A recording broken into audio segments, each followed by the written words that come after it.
c'est l'heure de recevoir l'invité de la matinale. Et ce matin, j'ai le grand plaisir de recevoir Jalil Benani, psychiatre et psychanalyste. Bonjour. Bonjour.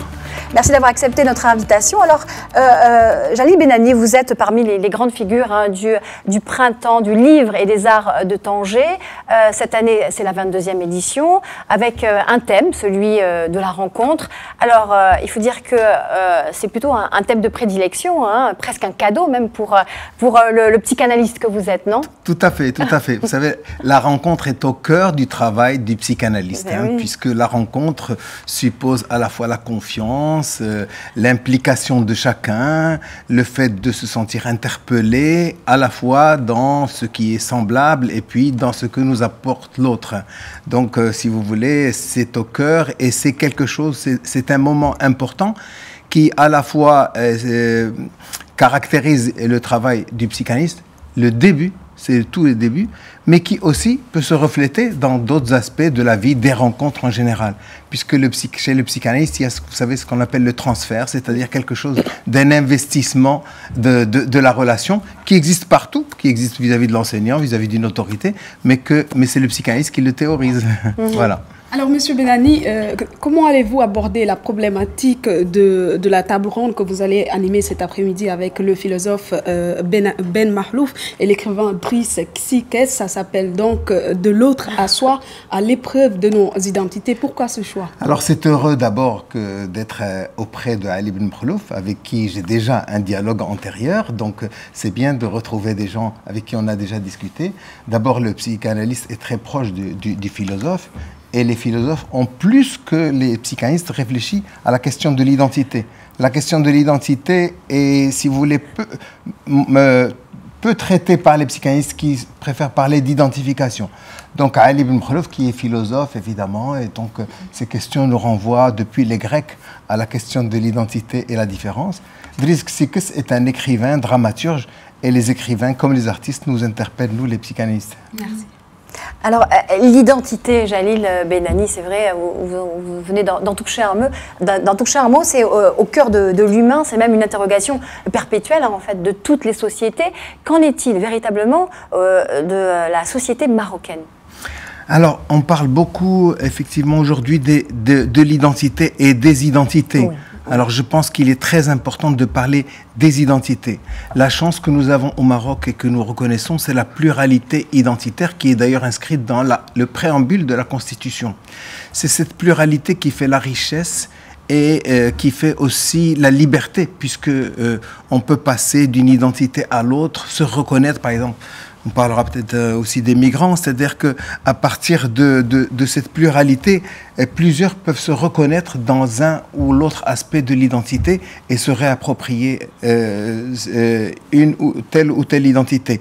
Maintenant, en ce qui concerne le Maroc, ça me paraît très très important. Nous vivons cette pluralité identitaire qui fait que je dénonce toujours ce qu'on appelle la schizophrénie au sein de la société marocaine. Il ne s'agit pas de schizophrénie, il ne faut pas pathologiser la société, il s'agit plutôt d'une pluralité identitaire. Et c'est vrai, cette pluralité ou la double identité, par exemple, entre le Maroc et l'Occident, et qu'on voit bien chez les jeunes, elle crée une tension. C'est vrai que c'est une tension, c'est vrai que c'est une confrontation, mais c'est une confrontation qui peut amener à des déchirures, mais qui peut aussi amener à une richesse, à une interrogation réciproque.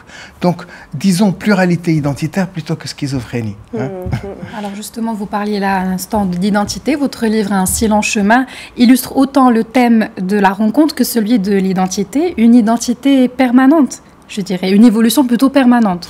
Alors, ce travail donc, que j'ai mené avec des réfugiés venant de 16 pays, avec une trentaine de portraits, m'a montré d'une part que, plus que les autres, le migrant montre la pluralité de l'identité. Pour s'intégrer, un migrant doit à la fois reconnaître et conserver son identité, disons, première, celle qui est liée à son pays d'origine, comme on dit, ou sa langue maternelle, et puis adopter l'identité du pays d'accueil. Et puis, évidemment, c'est la rencontre, parce que quand on parle avec les individus, quand on parle avec eux, eh bien c'est là à la fois qu'on les reconnaît, si vous voulez, que le regard change et qu'on est soi-même interpellé.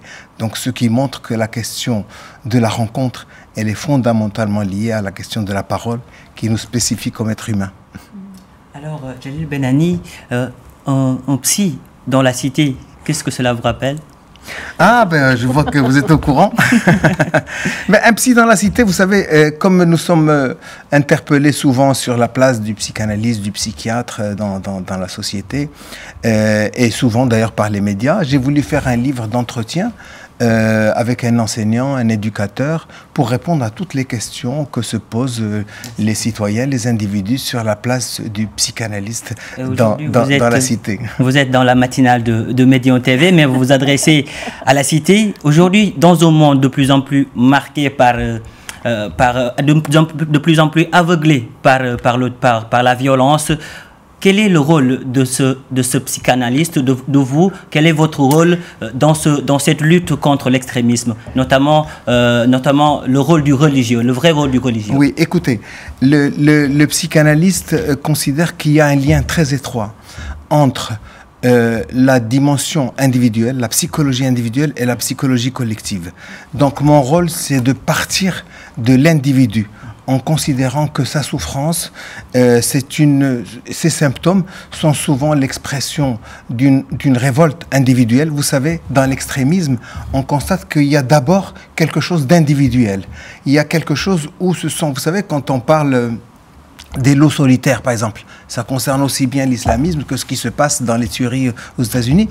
Il y a une dimension individuelle. C'est par la suite, dans l'extrémisme religieux, qu'il y a une récupération par le groupe, parce que ce sont des personnes, souvent des jeunes en quête justement d'une identité, à laquelle donc il y a une réponse qui est donnée toute prête, à la carte, comme on dit, l'identité religieuse, et qui leur permet de s'intégrer au groupe, mais d'une façon tout à fait perverse. Donc, le rôle du psychanalyste, c'est vraiment de considérer sous ces aspects subjectifs, individuels, cette souffrance, et de voir ses implications dans le collectif. C'était très intéressant comme développement, justement, d'où la question vitale, essentielle de l'identité structurée le plus tôt possible, justement, pour éviter d'être récupéré éventuellement par des groupes. Alors, c'est là, si vous voulez, que le psychanalyste met sa touche concernant le concept plus d'identification que d'identité.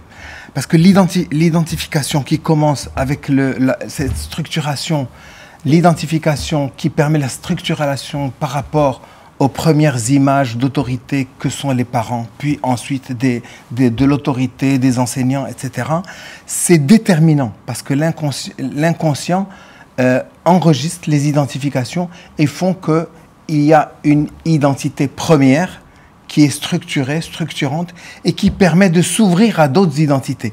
Donc, si vous voulez, l'identification, elle est fixe, elle fait partie de nos premières imprégnations, et l'identité, elle est mouvante. Et c'est important qu'elle soit mouvante, parce que c'est comme ça qu'on peut s'ouvrir à l'autre. Mais oui, il faut qu'elle soit mouvante, effectivement, pour éviter des sociétés figées.